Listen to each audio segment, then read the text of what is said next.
फरवरी में शूट किया, तब सिचुएशन ठीक थी, सारा कुछ सही चल रहा था। उसके बाद देखो बहुत सारी चीज़ें, बड़ी चीज़ें हमारे हाथ में नहीं है। Very good, she is very professional. Diljit Dosanjh India में इतने ज़्यादा प्यार किए जाते हैं कि आपने देखा था जब उन्होंने दिल्यूमिनाटी टूर शुरू किया था तब लोग उनके कॉन्सर्ट में जाने के लिए पागल से हो गए थे। लेकिन अभी उनके ऊपर उनके ही फैंस का गुस्सा फूट रहा है। लोग उनको गद्दार तक का टैग दे रहे हैं कि वो अपने फेम और पैसे के आगे अपने देश को भी प्रायोरिटी नहीं देते। और जब ये कॉन्सर्ट हुआ था तब लोग उन्हें इल्यूमिनाती ग्रुप का हिस्सा भी बोल रहे थे, क्योंकि उन्होंने स्टेज से अपने हैंड से उसका सिंबल भी बनाया था। बाद में ये क्लियर किया गया कि वो असल में क्राउन चक्र था। लेकिन अभी जो बैकलैश मिल रहा है वो उनकी अपनी फिल्म सरदार 3 का ट्रेलर की वजह से मिल रहा है। हालांकि उनकी ऑडियंस उन्हें बहुत प्यार करती है, लेकिन जैसे ही लोगों ने हानिया आमिर को देखा लोग नाराज़ हो गए, क्योंकि 22 अप्रैल 2025 को कश्मीर के पहलगाम के पास बैसरन घाटी पर एक आतंकवादी हमला हुआ जिसमें 26 पर्यटकों की जान चली गई और तकरीबन 17 से अधिक लोग घायल हो गए। उन सब की वजह से हर भारतीय बहुत ही दुख और गुस्से में था, क्योंकि अब तो ये हद ही हो गई थी कि रिलीजन के नाम पर अब इनोसेंट इंडियंस को निशाना बनाया गया। और ये कोई पहली बार नहीं था जिसमें एक तरफा इंडियंस पर ऐसे आतंकवादी हमले हुए हैं। And government got furious because of this. India ने पाकिस्तान से इंडस वाटर कॉन्ट्रैक्ट भी तोड़ लिया था। इंडियन गवर्नमेंट ने ये भी डिसाइड किया था कि पाकिस्तानी जो आर्टिस्ट हैं, चाहे वो सिंगर हो या एक्टर्स, उनके Instagram account and other social media handles को बैन कर दिया जाएगा। Even so many media channels and TV shows were also banned, like Hum TV, Geo news etcetera. And I think ये सही भी था। इंस्टाग्राम पर भी काफ़ी सारे पाकिस्तानी इन्फ्लुएंसर्स एंड सेलिब्रिटीज़ के अकाउंट भी बैन हुए, जिसमें हानिया आमिर का अकाउंट भी बैन हुआ था, क्योंकि हानिया की बहुत बड़ी फ़ैन फॉलोइंग इंडिया में भी है। जब से उनका शो मेरे हमसफ़र यहाँ वायरल हो गया था और उसके बाद मुस्तफ़ा के साथ शर्जीना वाला किरदार कभी मैं कभी तुम काफ़ी वायरल हुआ।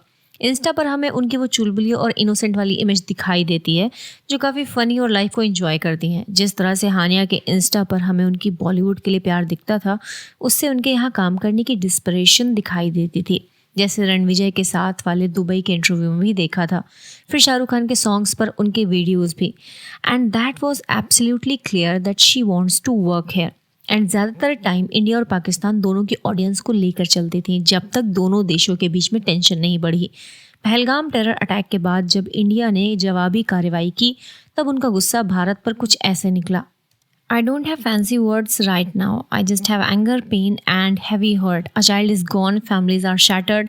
And for what? This is not how you protect anyone. This is cruelty, plain and simple. You don't get to bomb innocent people and call it strategy.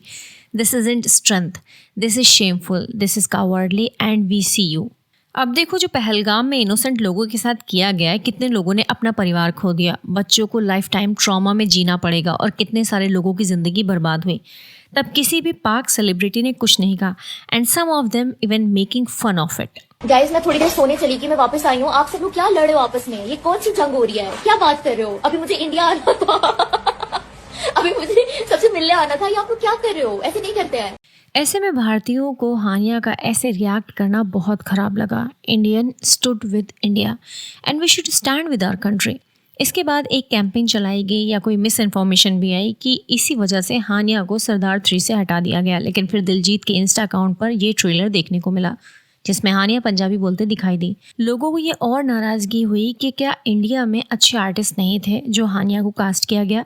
इस पर कई लोगों के रिएक्शन है, जैसे मीका सिंह ने कहा, Guys, we all know the relationship between India and Pakistan isn't going well right now, yet some people continue to act irresponsibly.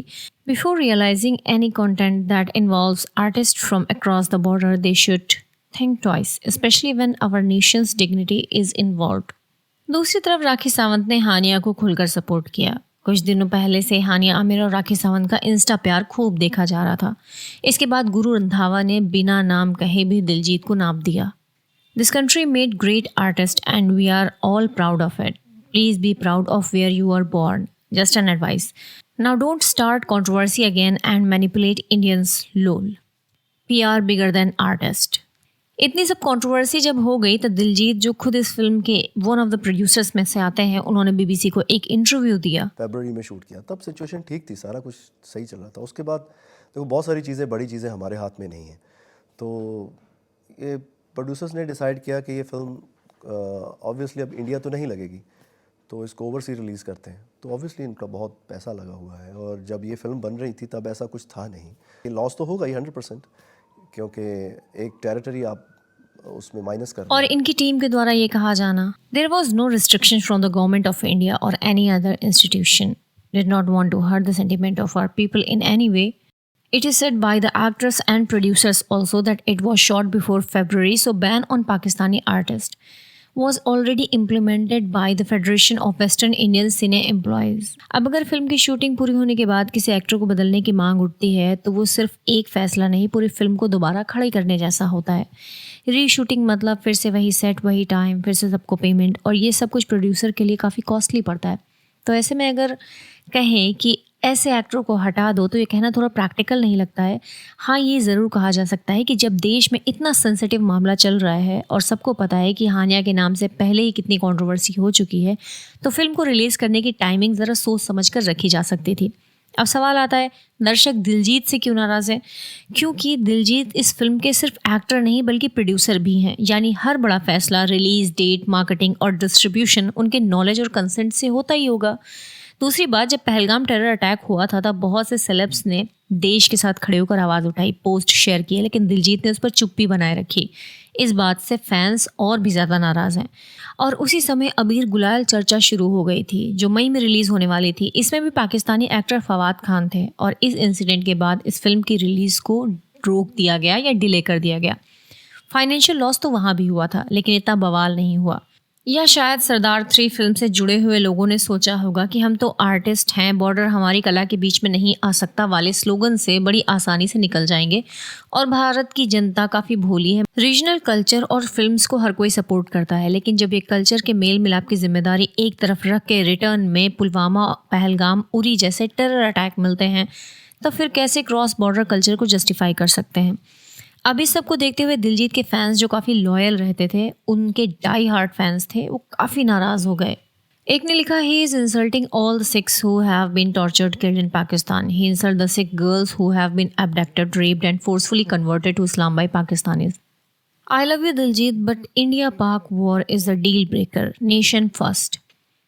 I love you, but after the war I saw these people real faces. So sorry, but I cannot support in this one. Looking forward to your next project.